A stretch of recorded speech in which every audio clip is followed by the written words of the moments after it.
Hi everyone, today we will talk about how to fix Instagram. We restrict certain activity to protect our community.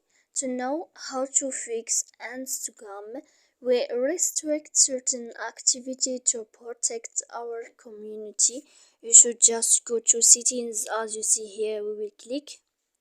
After that, in this page, you will go to apps here like this, and you will click like this.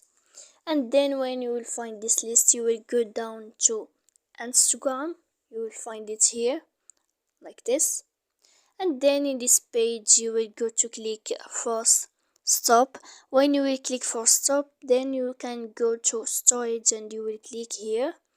After that, in this page, you will click clear cache, and then you will click clear data, and you can after that update your application.